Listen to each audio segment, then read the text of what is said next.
네, 2025년 제23회 사회복지사 1급 국가고시를 준비하는 수험생 여러분 반갑습니다. 이번 강의는 지역사회복지론의 제8장입니다. 자, 8장은 지역사회복지론에서 가장 중요한 장이라고 말씀드릴 수가 있겠습니다. 다른 과목들은 중앙정부 수준에서 혹은 개인 실천과 사회복지사 수준에서의 뭔가 이야기들이 오고 가지만 8장은 그야말로 지방 분권화, 기초자치단체, 광역자치단체 수준의 이야기들을 하고 있기 때문입니다. 특별히 지역사회보장계획이나 지역사회보장협의체 혹은 시군구 지역사회복지협의회 등은 시험에도 많이 출제가 되고 있기 때문에 잘 공부해 둘 필요가 있겠습니다. 자, 공감수험서 가지고 계신 분은 154페이지를 봐주시듯이요. 보시면 제일 많이 출제가 된 것은 역시나 지역사회보장계획입니다. 자, 두 번째로 많이 출제된 것은 지방 분권화와 관련된 겁니다. 지금은 중앙정부가 모든 정책을 하지는 않고요. 사회보험과 같이 전국적으로 표준화가 필요한 것은 중앙정부가 하겠지만 그 지역 주민들이 원하는 것은 그 지역에서 소화를 하고 있습니다. 그래서 지방 분권화가 갖는 긍정적인 측면, 부정적인 측면 두 번째로 많이 출제가 되고 있고요. 자, 세 번째는 지역사회 보장계획 중에 시군구 단위에서 세웠던 계획을 심의하는 주체인 지역사회보장협의체가 세 번째로 많이 출제가 되고 있습니다. 그리고 이제 2025년 1월 1일이 되면 이제는 시군구에도 사회복지협의회를 반드시 두도록 기존의 임의 규정이었던 것이 이제는 의무 규정화되었다라고 제가 오리엔테이션 강의 때 말씀드렸는데요. 그래서 앞으로 이 내용도 아마 출제 빈도가 한동안 늘어나지 않을까 싶습니다. 자, 7년간 출제된 분포를 보시다시피 많이 출제될 때는 5문제까지 출제가 됩니다. 자, 지역사회복지로 총 몇 문제가 나오죠? 25문제예요.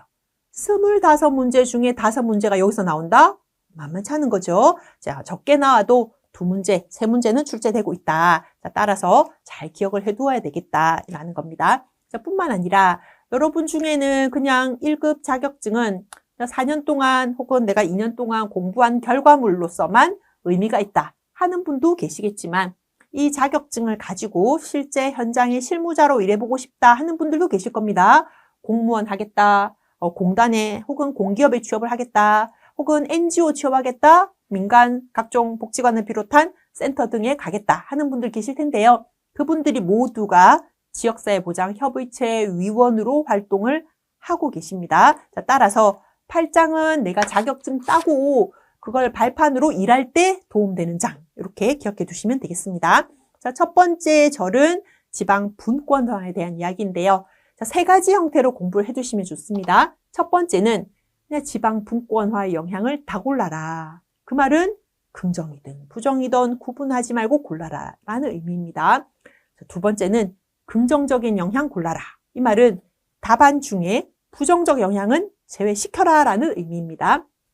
세 번째, 부정적 영향을 골라라. 이 말은 부정적인 것만 남기고 긍정적인 건 빼라. 이렇게 이야기를 하는 거죠. 그래서 시험 문제를 정확하게 읽으셔야 됩니다. 그냥 영향을 골라라 한 것인지 긍정, 부정 둘 중 하나를 묻고 있는지요. 첫 번째, 긍정적 영향은 긍정적인 게 있으니까 도입했겠죠. 뭔가 정책이 기대하는 목표가 있었을 겁니다. 첫 번째 거는 주민들의 욕구를 반영하는 서비스입니다. 주민들은요, 본인이 살고 있는 지역사회 영향을 받는단 말이에요. 그럼 대도시 주민이 원하는 것과 농어촌 혹은 섬지역 주민이 원하는 것은 다를 수밖에 없겠네요. 예를 들면 농어촌 지역은 이미 고령화가 많습니다. 그러니까 고령화 수준이 높아서 요양보호사님들 중에서도 70, 80 요양보호사님들이 계십니다. 70대, 80대 요양보호사 선생님들이 90살, 100살 어르신을 모시고 있는 그 정도로 고령화되어 있는 곳입니다. 하지만 또 대도시는 학령 인구가 급감한다 하더라도 아이들이 이용할 만한 어린이집, 국공립 유치원 등이 없어서 또 어려움이 겪잖아요. 그죠? 그러니 그 지역 주민들이 원하는 건 그 지역에서 할 수 있게 하는데 지방분권화가 의미가 있더라. 즉 우리 지역은 외국인이 많은가, 청년 1인 가구가 많은가, 북한 이탈 주민이 많이 살고 있는가, 결혼 이주 여성이 많이 살고 있는가에 맞춰서 맞춤형 서비스를 제공한다라는 점에서 첫 번째 긍정적 의미가 있습니다. 자, 두 번째는 그런 주민들의 욕구는 시간이 지나면서 변해간다는 것이죠. 영원한 결혼 이주 여성은 아닐 거 아닙니까? 처음은 결혼 이주 여성, 외국인이었지만 시간이 갈수록 한국어도 배우고 사회통합 교육도 들어서 이제 대한민국 국민이 되었단 말입니다. 그럼 더 이상 이분들은 외국인 신분이 아니잖아요. 그럼 또 새로운 욕구가 나타날 겁니다. 그렇게 변해가는 욕구에 대응하기에도 중앙정부보다는 지방정부가 유용하다라는 점이고요. 세 번째는 서비스의 양적으로 확산하는 건 중앙정부가 전국에 일제히 하면 됩니다. 그죠? 근데 질적인 수준이라고 하는 건 전체 일제히 해서는 질적 수준을 높일 수가 없습니다. 자, 그런 점에서 우리 지역의 주민들이 뭘 원하는지를 욕구 조사를 하고 그 욕구를 해결하기 위해서 각 기관들이 머리를 맞대어서 뭔가를 해내다 보면 그 지역에 있는 NGO, 비영리 민간단체, 사회복지시설, 기관, 교육기관, 고용 관련된 지원센터들 모두가 힘을 합치다 보면 양질의 서비스가 개발될 수 있다라는 거죠. 우리 지역 욕구를 해결하기 위하고 우리 지역 욕구를 충족하는 거니까 양질의 관심을 가질 겁니다. 자, 이런 점들은 긍정적인 영향입니다. 이런 세 가지를 기대하면서 지방분권화가 시작은 되었는데요. 결과적으로 보니까 또 부정적인 측면도 있더라라는 겁니다. 자, 즉 지방분권화 되기 전에는 중앙정부가 직접 했겠죠. 보건복지부가.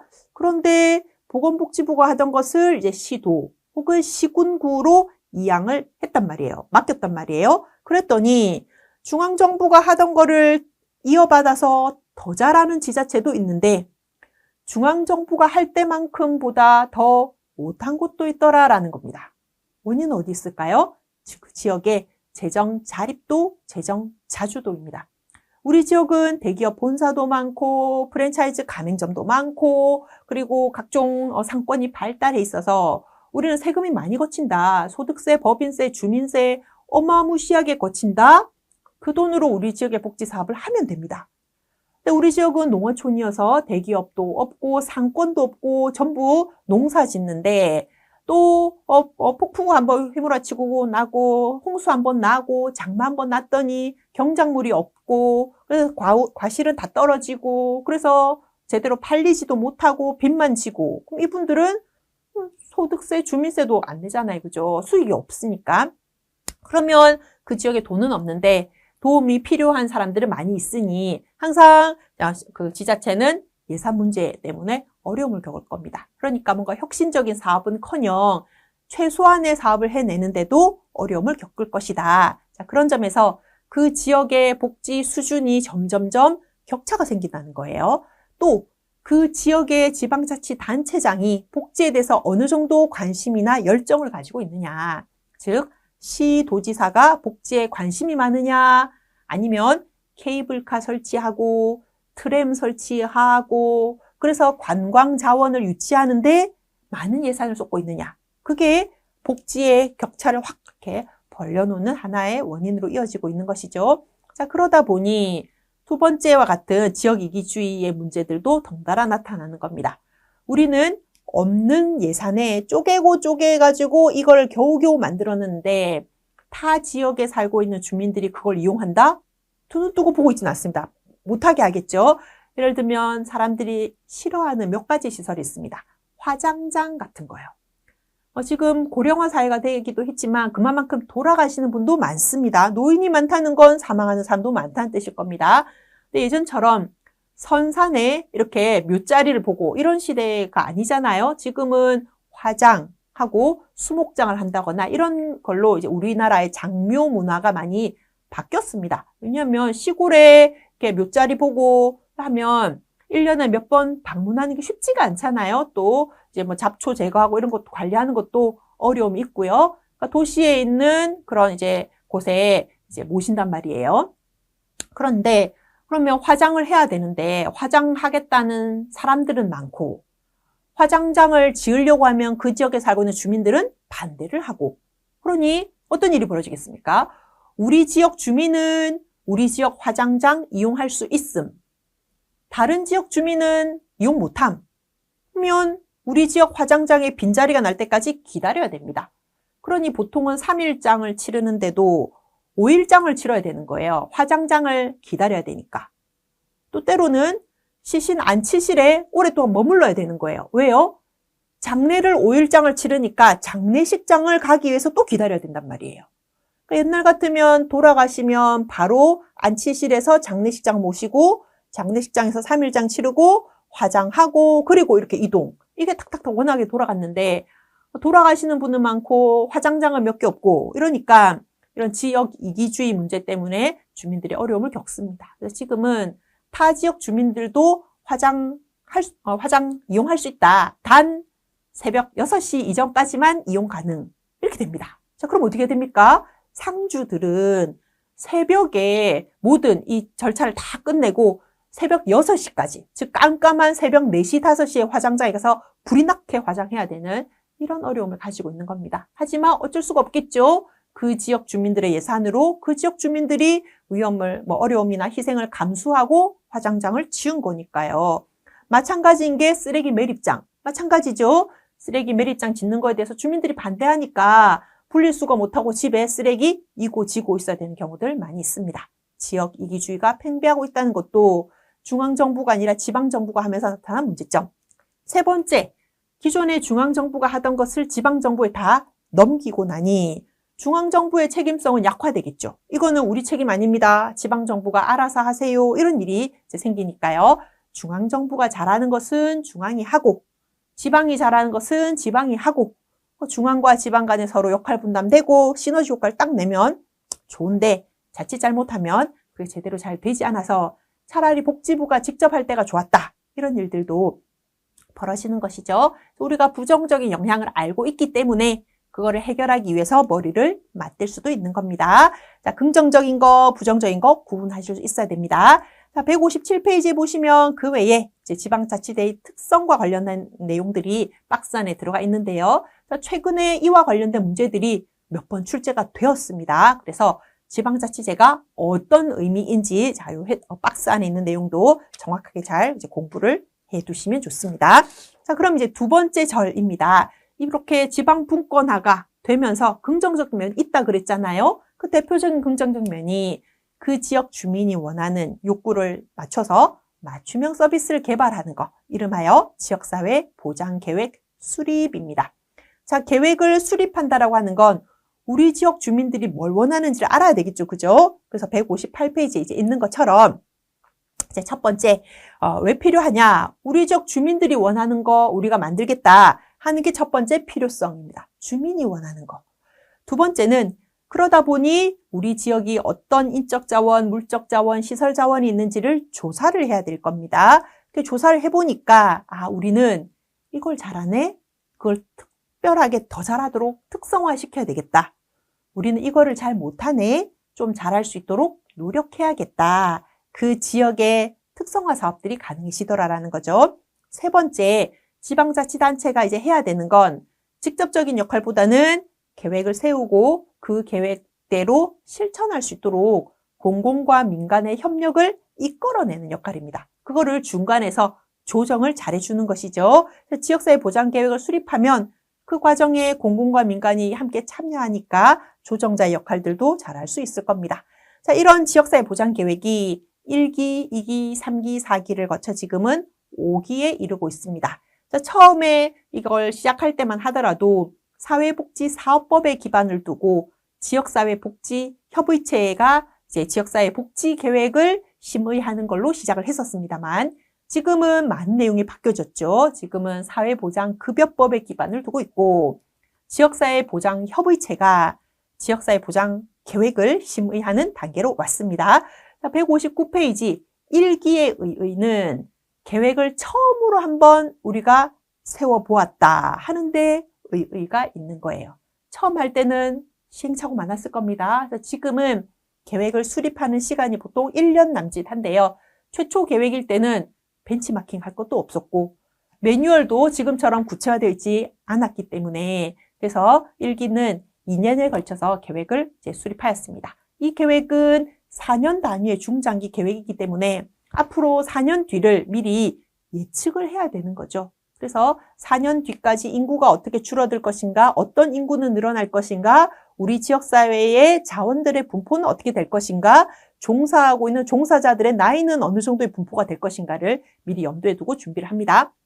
자, 그러다가 이제 2기가 됩니다. 이제 2기가 되면 이제 협의체가 심의를 해야 되니까 협의체도 역량 강화돼야 되고, 이 과정 속에 공공이 주도할 게 아니라 민간이 주도해야 되니까 민간의 목소리도 많이 낼 수 있도록, 그게 2기의 역점 사업이었습니다. 자, 그러다가 이제 3기에 갑니다. 2015년부터의 계획을 수립하는데요. 자, 2015년은 여러분이 알고 있는 송파 세모녀 사건 발생한 이듬해이자 사회보장급여법으로 법적 근거가 바뀌는 해입니다. 그러니 이제 이 시기부터는 그 계획을 이제 수립하는 과정에서 주민 참여가 조금 더 강조됩니다. 즉, 교수님들이 욕구조사하고, 교수님들이 SPSS로 자료 분석하고, 교수님들이 계획 수립하고, 교수님들이 비전 미션 세워서 주민들한테 공청회하는 거 이제 그만하자. 계획을 세울 때, 욕구조사할 때, 인터뷰하는 것도 주민들이 조금 참여하게끔. 그래서 주민들의 욕구를 조사하는데 왜 주민들은 수동적으로 응하기만 해야 되냐. 욕구조사하는 것도 주민들이 하자. 설문지 돌리는 것도 주민들이 하고, 주민들이 주민들을 인터뷰하자 하는 목소리들이 3기부터 시작을 했습니다. 자, 그러다가 이제 4기가 되면, 이제 벌써 4기가 되었다는 건 4년 단위 계획이 4년째니까 벌써 10년 이상의 역사적인 발자취를 거쳐온 거 아닙니까? 그러니 이제는 우리가 그동안 계획 세우는 거에 급급했다면 이전 회기, 1기 때 세웠던 계획, 2기 때 계획, 3기 때 계획, 그 계획을 다시 성찰을 해서 잘 되는 거 더 잘하게끔, 잘 안 되는 거는 왜 안 되었는지, 왜 계획을 세웠는데 실천 과정에서 어려움이 있었는지를 잘 분석을 해서 그거를 반영하게끔 하는 환류 시스템, 그리고 그 계획을 실천하고 난 성과, 그 성과에 대한 평가, 거기에 조금 더 초점을 두는 게 4기 때의 계획의 역점이었습니다. 자, 그러다가 이제 5기로 넘어왔습니다. 지금 5기이죠. 2023년부터 2026년도까지 무엇을 할 것인가의 계획은 이미 다 나와 있습니다. 그래서 어느 날 갑자기 우리 동네에도 복지관이 들어오네. 그게 어느 날 갑자기가 아니고요. 이미 그건 4년 전에 계획에 이미 반영이 되어 있습니다. 왜냐하면 복지관 하나 들어온 게 만만치 않습니다. 일단 땅을 사야 되잖아요.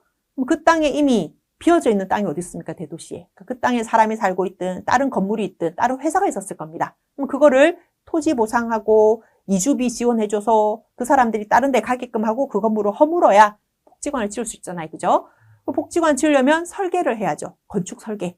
그래서 예비 타당성 조사도 해야 되고요. 이 건물이 들어왔을 때 혹시 교통에 불편함은 없는가, 환경에 어려움을 끼치지는 않는가 다 분석을 하고 건축 설계를 합니다. 설계가 끝나면 이제 시공해야죠. 시공사. 누가 이 건물을 지을 것인가. 그렇게 해서 다 건물을 짓고 나면 그 건물을 위탁받아서 운영할 법인은 어느 법인이 할 것인가.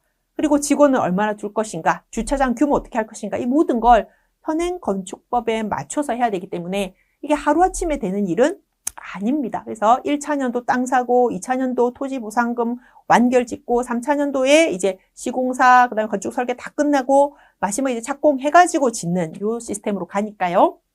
그래서 지금 5기 계획이 이제 되고 있는데, 그러니까 2026년도까지 무슨 일이 벌어질지는 이미 다 나와 있습니다. 그래서 어느 지역에 육아종합지원센터를 짓고, 어느 지역에 노인복지관을 짓고, 어느 지역에 뭐 어떤 또 복지관, 뭐 장애인 복지관을 짓는다, 장애인 주간보호센터 어떻게 한다, 이런 것들이 미리 다 이제 마련이 되어 있습니다. 그러니 5기 때 역점 사업은 계획보다는 실천에 초점 둔다. 4년 계획을 수립하다 보니까 중간중간에 흐지부지 되는 게 있으니 매년 연차별 계획에 역점을 둔다. 그래서 4년 계획을 수립하지만 1년 단위 계획도 추가로 세웁니다. 이것은 마치 여러분이 고3 때 대학교 들어가면 뭐 해야지 계획 다 세웠잖아요. 4년 동안 할 계획. 근데 지나고 보니까 그중에 한 거 하나도 없죠. 원래 교환학생도 가려고 했고, 배낭여행도 갈 생각이었고, 해외 봉사도 가고 싶었고, 대학에 들어오면 CC, 커플도 되고 싶었단 말이에요. 근데 지나고 보니 그중에 한 거는 하나도 없네. 이렇게 된단 말이죠. 그러니까 4년 단위의 계획도 있겠지만 연차별 계획. 대학교 1학년 때는 주로 교양 수업을 들으니까 이런 걸 해봐야 되겠다. 대학교 2학년 때는 본격적으로 전공 공부가 시작되니까 이런 자격증을 따봐야 되겠다. 대학교 3학년 때는 우린 실습을 나가야 되니까 실습 전후로 해서 나의 진로를 탐색하고 진로를 결정해야 되겠다. 4학년 때는 내가 정한 그 진로를 향해서 열심히 달려가고 1급 시험 준비를 조기에 시작을 하겠다. 이런 식으로 연차별 계획도 중요하죠. 그리고 1년이 지난 후에 시점에서 나 원래 1학년 때 교양 수업 주로 들으니까 이런 거 일반 대외 활동 많이 하려고 했는데 코로나 때문에 못했네? 그럼 2년 차에 해야지. 그래서 연차별 계획을 세우고 모니터링하고 재점검을 해서 실행력을 높여간단 말이죠. 5기의 계획은 거기에 초점을 두고 있습니다.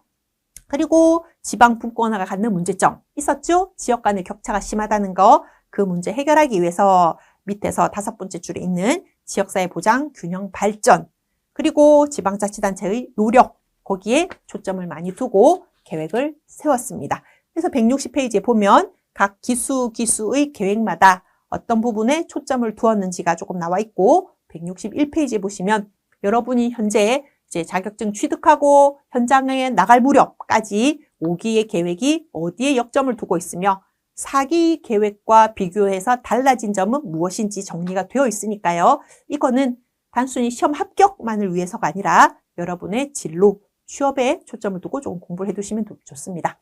자, 세 번째는 지역사회 보장 계획의 특성인데요. 계획을 세우는 건 실천하려고 하는 거잖아요. 그래서 실천 계획이면서 집행 계획이다. 실천을 염두에 두려면 계획이 추상적이어서는 안 될 겁니다. 구체적이라야 되겠지요. 그래서 구체적이려면 그 사업을 추진하는 인력은 누구이냐? 무슨 돈으로, 얼마의 돈으로 할 것이냐? 그게 전부 계획에 들어가 있어야 됩니다. 그래서 1차 년도에는 얼마의 예산 편성, 2차 년도에 얼마의 예산 편성, 그리고 그 일은 담당자 누가 한다. 복지부가 아니잖아요. 그죠? 그러니까 기초지자체니까 복지정책과 주민복지과 민원행정과 여러 시도, 시군구의 부서가 있습니다. 그 책임 부서들을 명시해 놓는. 그래야 그 부서가 책임감을 가지고 그 사업을 이행해 내겠지요. 자, 두 번째는 중단기 계획이라는 겁니다. 즉, 4년 단위로 세우는 계획이긴 하지만 매년 뭐 할 것인가 연차별 계획도 세우니 중기 계획이면서 단기 계획으로서의 특성을 가집니다. 162페이지 세 번째는 종합 계획이라는 거죠.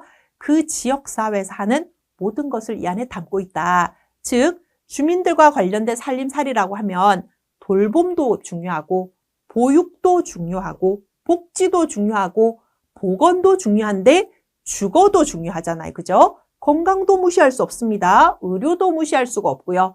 교육도 관심을 가져야 되고 고용, 일자리도 관심 있어야 되고 문화, 여가에 대한 거나 체육활동에 대한 것도 관심을 가지고 있습니다. 그 모든 게 주민의 생활과 직접적으로 연관이 되어 있죠.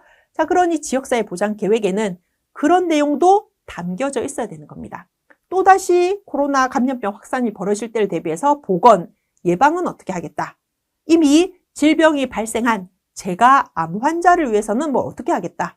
아이 돌봄은 어떻게 하겠다. 노인 돌봄은 어떻게 하겠다. 주거환경 개선은 어떻게 하겠다. 노후된 집 철거는 어떻게 하겠다. 성묘는 어떻게 하겠다. 그런 것들이 종합계획으로 다 담겨 있어야 된다는 겁니다. 네 번째, 중앙정부가 지방정부에 맡긴 사업이 있을 겁니다. 중앙정부가 하기에는 손이 뻗치지 않으니까 우리가 위탁비, 돈을 줄게, 이거 지역에서 실천해라 하는 사업이 있을 거고요. 우리 지역이 스스로 독자적으로 창의성 있게 개발한 사업이 있을 겁니다. 그 두 가지가 함께 가야 되겠죠. 그죠? 그냥 복지부가 하라는 사업만 해서는 지역의 특성화가 이루어지지 않습니다. 우리 지역은 이런 게 조금 발전하고 있으니까 아예 그거를 전국에서 가장 잘하는 곳을 한번 만들어보자. 그런 혁신적인 아이디어가 있을 때 고유한 사업들이 발전할 수 있으니까요. 다섯 번째, 공급자인 공무원이나 민간기관 종사자가 뭘 하겠다라는 계획만큼 중요한 건 주민들도 적극적으로 참여할 수 있도록 참여의 장을 만들어내는 겁니다. 자, 그래서 다섯 번째는 이용자 중심의 계획입니다.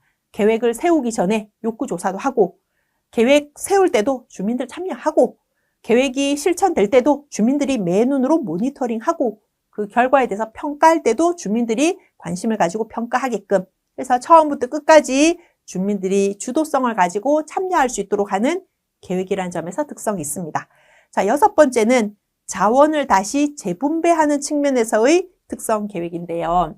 자, 지역에 뭔가 복지관을 짓는다. 그러면 목소리 큰 사람들이 있는데 짓겠죠. 그죠? 예를 들면 노인복지관 짓는다면 반대할 사람은 없죠. 우리 지역에도 노인복지관 있으면 좋겠다. 어르신들 많이 사니까.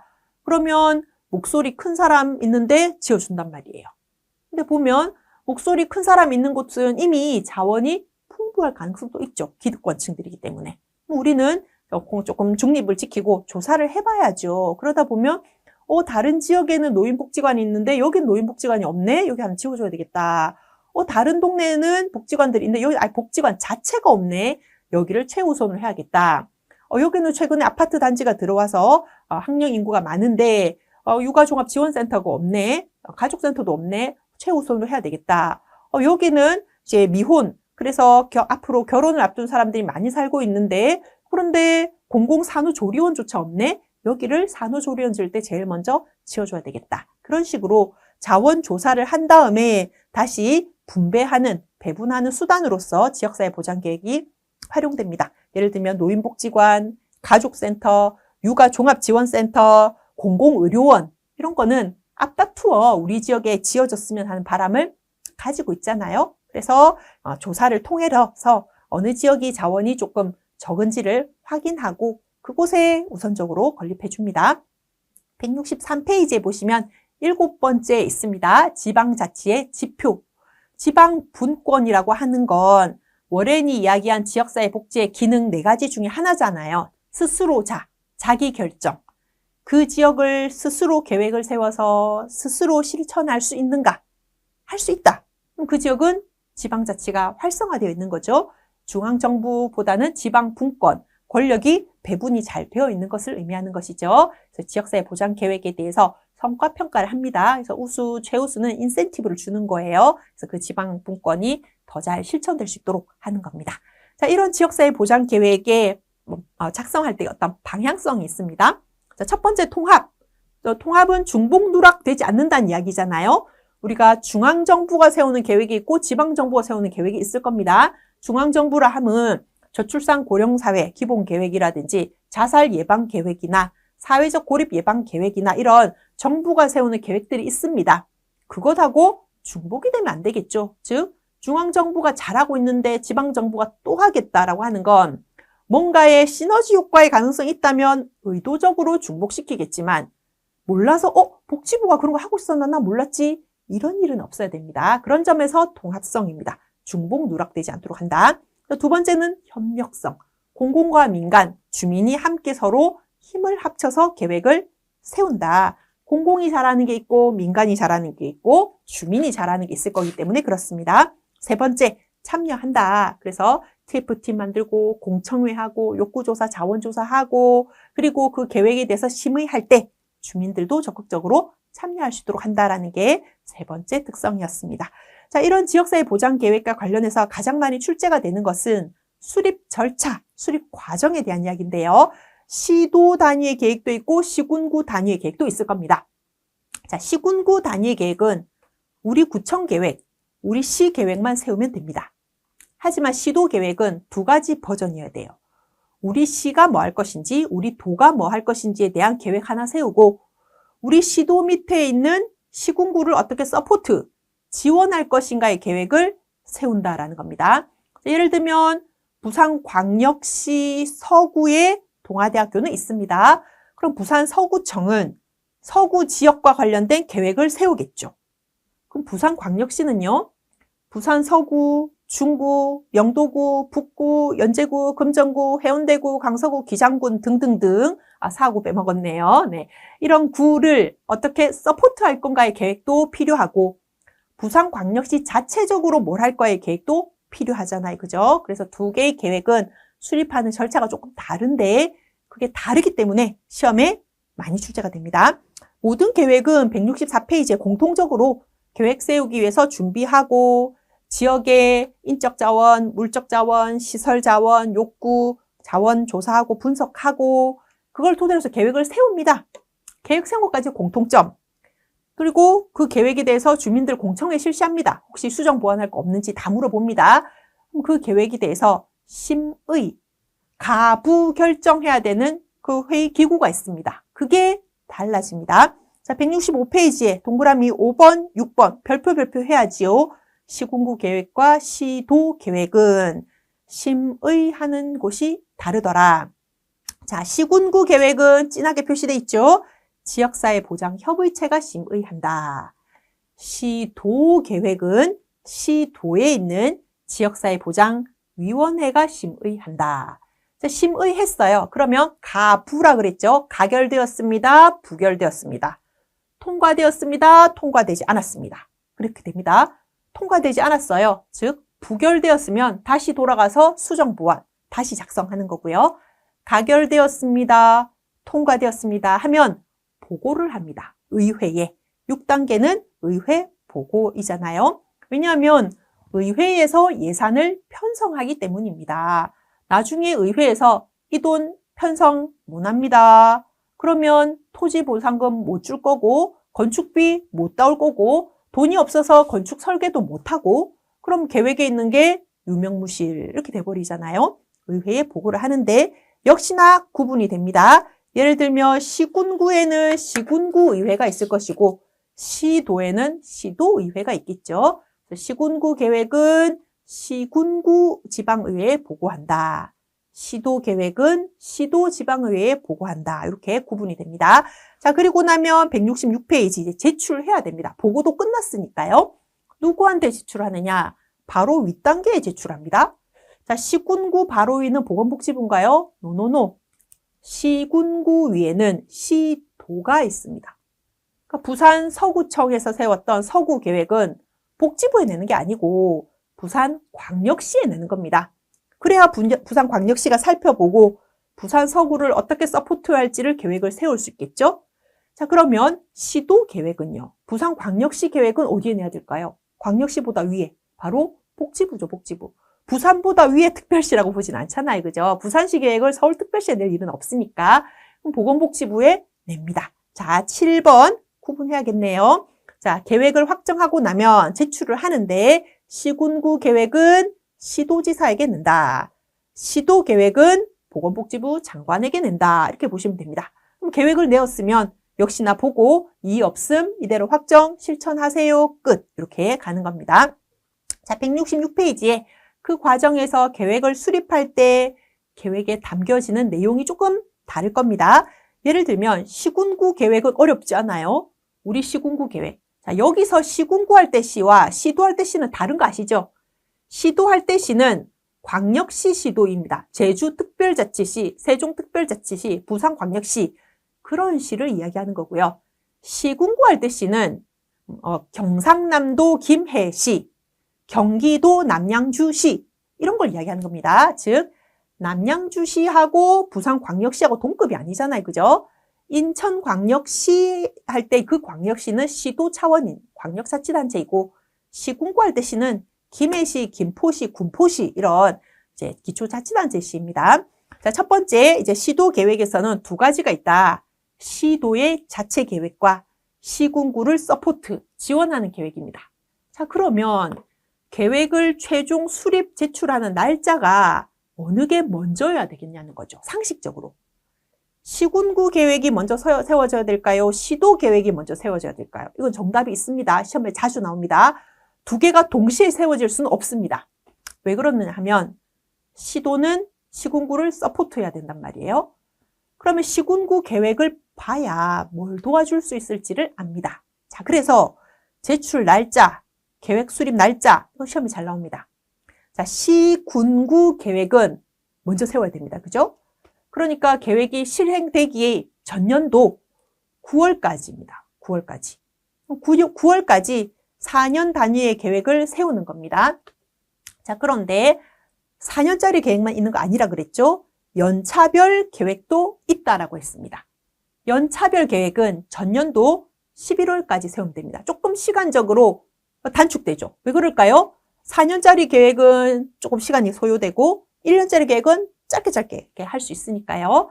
그래서 지역사회 보장 계획은 시군구 계획은 전년도 9월 말까지다. 하지만 연차별 계획은 전년도 11월 말까지. 자, 그럼 이제 시군구 계획 끝났습니다. 그죠? 세워졌습니다. 이제 시도는 출발합니다. 자, 그래서 시도 계획은 전년도 11월 말까지 4년짜리 계획을 수립합니다. 연차별 계획은요. 11월에서 2개월 뒤면 언제입니까? 당해년도, 시행년도 1월이잖아요. 그죠? 그래서 시행년도 1월까지만 내면 됩니다. 자, 4개 날짜 기억해 놓으세요. 전년도 9월 말, 전년도 11월 말, 전년도 11월 말, 당해년도 1월 말. 4가지 구분하시겠죠? 시군구 계획은 4년짜리 지역사회보장계획은 전년도 9월 말까지 낸다. 1년짜리 당해년도 단기 계획, 연차별 계획은 전년도 11월 말까지 낸다.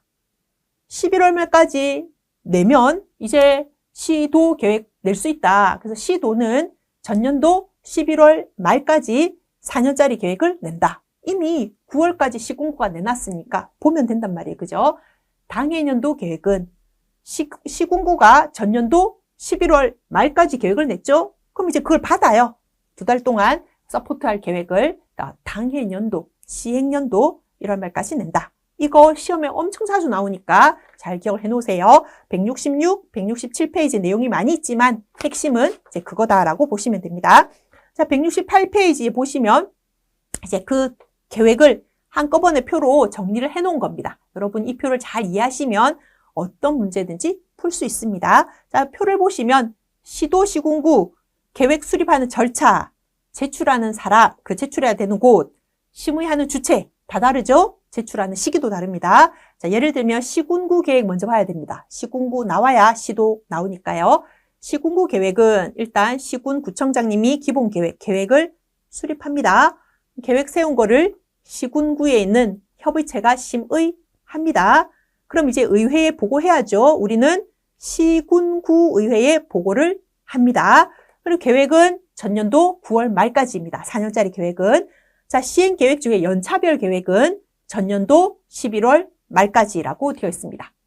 자, 그러면 시도 계획은 전년도 11월 말까지 계획을 세워야 됩니다. 4년짜리 계획을요.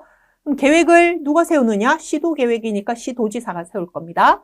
계획 세웠으면 잘했는지 심의해야죠. 시도에 있는 지역사회보장위원회가 심의를 합니다. 그럼 또 보고를 해야지요. 시도에 있는 지방의회까지 보고를 합니다. 그럼 이제 당해년도, 우리 올해 할 연차별 계획이 필요하네요. 그거는 올해 년도, 시행년도 1월 말까지다. 2달의 간격을 준다라는 겁니다. 그러니까 시군구 9월 말까지 냈다. 2달 뒤에 11월 말까지 낸다. 시도 11월 말까지 냈다. 그럼 2달 뒤에 올해 시행년도 1월 말까지 낸다. 이렇게 기억을 해 놓으시면 되겠습니다. 자, 이 계획에 포함되어야 되는 이제 내용들도 있는데요. 내용을 보시면 시군구, 시도 내용을 보면 시군구가 조금 더 구체적일 수밖에 없습니다. 자, 예를 들어 별표 쳐야 되는 부분만 볼게요. 자, 동그라미 4번에 운영, 동그라미 5번에 발굴, 동그라미 6번에 조달, 동그라미 8번에 대책. 자, 여기다가 별표를 해 놓으세요. 시군구 계획은 직접 하는 거예요. 직접 운영하고, 직접 발굴하고, 직접 조달하고, 직접 대책을 세우고.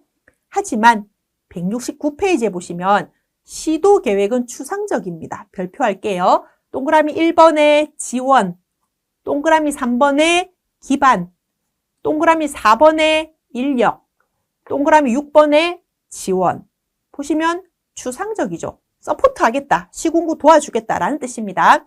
그러니까 지원하겠다, 기반을 만들겠다, 인력을 양성해 주겠다, 그냥 지원하겠다.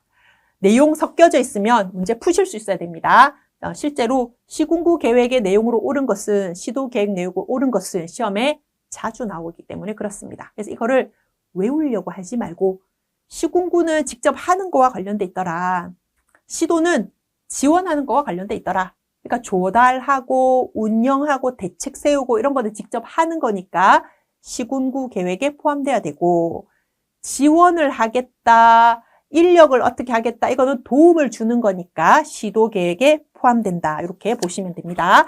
자, 이런 계획을 심의하는 주체는 지역사회보장협의체인데요. 구분해야 되는 게 바로 협의회인 것이죠. 자, 170페이지부터 등장하는데요. 협의회는 민간들끼리의 모임이고, 협의체는 공공과 민간이 함께하는 모임입니다.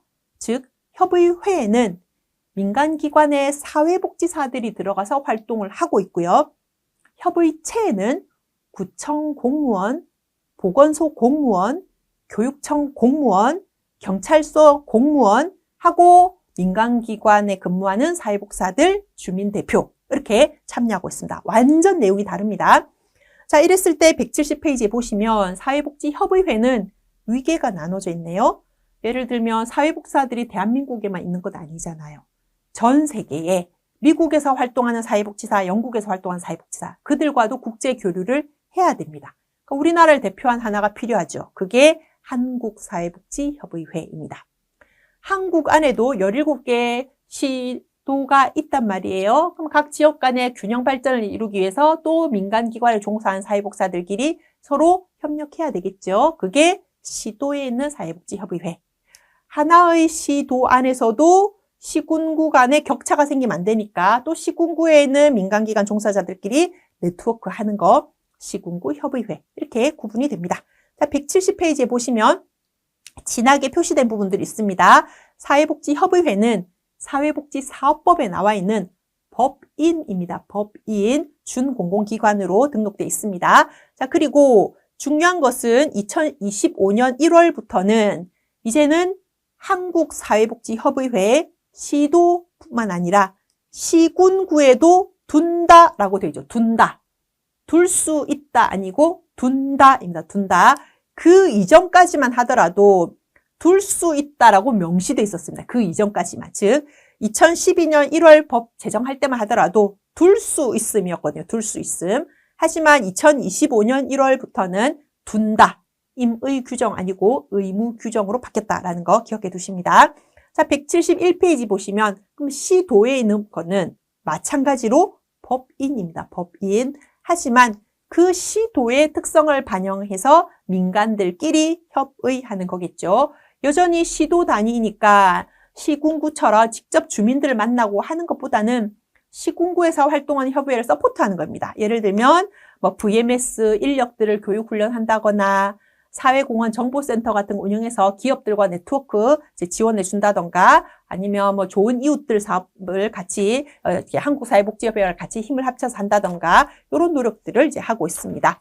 자, 이에 비해서 172페이지에 시군구 협의회는 실질적인 거죠. 그러니까 우리 서구에서 활동하는 사회복사들 그러니까 복지관, 지역아동센터, 다 함께 돌봄 뭐 이런 가족센터 선생님들끼리 모여서 협의하는 겁니다. 그래서 우리 이번 연말에 그 김장김치 나눔할 때 서로 명단 나눠가지고 중복되지 않도록 합시다. 그런 협의를 한다던가 혹은 우리 이번에 여름에 이런 캠프 활동하려고 하는데 대상자가 겹치지 않도록 이렇게 한번 해봅시다. 그런 거 시군구 협의회에서입니다. 공공은 여기에 들어가 있지 않습니다. 하지만 지역사회보장협의체는 민관이 함께 활동을 하고 있습니다. 법적 근거가 과거에는 사회복지사업법이었다가 지금은 사회보장급여법으로 바뀌어졌습니다. 그래서 172페이지 나와 있듯이 민주적으로 공공과 민간이 수평적으로 의사소통할 수 있도록 한다. 공급자 중심이 아니고 클라이언트 중심에서 중복 누락도 없고 포괄적으로 서비스가 제공될 수 있도록 공공이 잘하는 거는 공공이, 민간이 잘하는 거는 민간이 하도록 한다. 자, 173페이지에 그래서 기관들 서로 MOU도 체결을 하고 복지사각지대 같이 발굴도 하고 교육도 같이 듣고 워크숍도 함께 하고 그러면서 공공은 민간을 이해하고 민간은 공공을 이해하는 그런 계기를 만든다입니다. 자, 이게 송파 세모녀 사건 발생하기 전에는 사회복지사업법에 기반을 두고 지역사회복지협의체였습니다. 자, 그러다가 법적 근거가 지역의 이제 사회보장협의체가 된 것은 사회보장급여법이 만들어지면서부터입니다. 그래서 지역복지이던 보장으로 그 외연이 넓어졌습니다. 뿐만 아니라 협의체 활동하고 있는 위원의 숫자도 기존에는 보시면 10명 이상 30명 이하라고 되어 있었는데 이제는 10명 이상 40명 이하로 그러니까 위원의 숫자가 더 늘어날 수 있도록 한 거죠. 그러니까 더 확대되었다라고 볼 수 있습니다. 협의체의 기능도 기존에는 심의와 건의였는데 이제 달라지고 나서는 심의도 하고 자문도 하는 거예요. 그러니까 예를 들면 그 지역사회보장협의체 위원으로 활동하는 분들 중에는 건강보험공단 지사장님, 고용지원센터의 센터장님, 경찰의 경장님, 교육청의 국장님, 유치원 어린이집의 원장님, 자원봉사센터의 센터장님, 그리고 저처럼 그 지역에 있는 대학의 사회복지학과 교수님, 이런 분들이 위원으로 활동을 합니다. 각계각층의 전문가들에게 와 있는 거죠. 그러니까 건설적인 의견들을 낼 수 있단 말입니다. 자문의 역할들도 하고 있다. 이렇게 보시면 되겠습니다. 174페이지에 보시면 한꺼번에 표로 정리를 해놨습니다. 기존의 사회복지 사업법일 때, 그리고 사회보장급여법으로 법적 근거가 바뀌고 나서 뭐가 크게 달라졌는가 박스 안에 있는 거 잘 정리해 두시면 됩니다. 자, 이런 지역사회보장협의체에 위원님들을 위촉해야 될 겁니다. 공공민간위원님들 위촉해야 되는데 또 위촉했으면 운영을 잘해야죠. 어떻게 할 것인가? 원칙이 있습니다. 첫 번째, 그 지역의 특성 반영해라. 두 번째, 다양한 민간 그리고 주민들 참여하게 해라. 서로 힘을 합쳐라. 중복 누락되지 않도록 해라.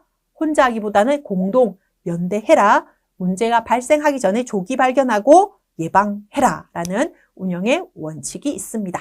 자, 시험에는 다음과 같은 협의체 구성 운영에서 어떤 협의체가 어떤 역할을 하는지 이거 구분하는가? 이거 시험에 제일 많이 출제가 되고 있습니다. 하나의 표로 딱 정리가 되어 있는데요. 보시면 대표 협의체는 지역사회 보장 계획에 대해서 심의하고 의결하는 역할을 했죠. 가부, 이 계획은 안 됩니다. 수정하세요. 다시 하세요. 이런 역할을 주로 대표 협의체가 한다면 실무 협의체는 대표 협의체가 자문의 역할도 한다 그랬거든요. 그러니 그 바로 밑에 있는 실무 단계, 각 기관의 부장급 정도. 예를 들면 주무관님들께서 이거 이렇게 좀 대표협의체에서 결정할 수 있도록 안건을 좀 한번 내봅시다 하는, 그래서 대표협의체가 효율적으로 잘 돌아갈 수 있도록 하는 게 실무협의체입니다. 실무협의체 안에서도 기관의 종류가 다르단 말이에요. 예를 들면 우리 기관은 복지기관, 저 기관은 경찰, 저기는 고용, 저기는 건강보험, 역할이 다르니까 목적도 다 다르죠. 그러니 비슷한 역할과 기능을 하는 곳끼리 조금 유형화를 하는 거예요. 예를 들면 돌봄과 관련된 역할을 주로 하는 곳, 아동과 관련해서 주로 역할을 하는 곳, 대상이죠. 아니면 사례관리와 관련해서 주로 활동을 하는 사람들, 이렇게 해서 다시 분과가 나눠지는 거예요. 즉, 각 기관의 모금 후원 담당하는 사람들 모여서 우리는 그러니까 모금 분과다, 혹은 뭐 자원 분과다, 이렇게 할 수 있고, 각 기관의 사례 관리하는 사람들 다 모여라. 즉, 정신건강복지센터 사례관리하는 사람, 지역자활센터 사례관리, 드림스타트 사례관리, 이렇게 해서 사례관리하는 사람들끼리 모여서 분과를 만들 수도 있습니다. 그게 실무 분과이고요. 읍면동 지역사회보장협의체는 읍면동에서 직접 발로 뛰면서 우리 동에는 이런 게 좀 있었으면 좋겠다 해서 직접 사업을 추진하고, 우리 동에 고독사가 발생하면 안 되겠는데 해서 독거 어르신들 전체 전수조사하고, 우리 지역에 청년 고립가구 은둔 있어서는 안 되겠는데 해서 청년 1인 가구 다 조사를 해서 청년들을 위한 사업을 직접 하고, 그래서 복지사실에 발굴도 하고 지원도 하는 발로 뛰는 역할을 하는 곳이 읍면동 지역사회보장협의체입니다. 그래서 읍면동 지역사회보장협의체는 인원의 상한선이 없어요. 많으면 많을수록 좋다. 분야별로도 많으면 좋다. 즉, 공인중개사, 복덕박 사장님도 와 있고, 고시원의 총무님도 와 있고, 모텔의 카운터 보는 선생님도 와 있고, 이렇게 하면 고독사, 고립사 조기 발견할 수도 있고, 예방할 수도 있고, 고립된 삶을 살지 않도록 서포트하는 역할도 할 수 있을 거 아닙니까? 그죠? 그래서 대표, 실무 분과, 그 다음 읍면동, 요거 역할이 어떻게 구분되는가, 누가 주로 참여하는가, 이렇게 나눠보시면 됩니다. 예를 들면, 분여회 회장님, 읍면동 협의체에서 주로 활동할 겁니다. 사례관리자, 실무 분과에서 활동할 거고요. 사례관리 팀장, 복지관의 부장님, 실무 협의체에서 활동할 거고요. 센터장님, 관장님, 이사장님, 대표 협의체에서 활동을 하고 있을 겁니다. 그래서 대표 협의체는 결정을 내리는 거니까 인원이 너무 많이 나도 곤란.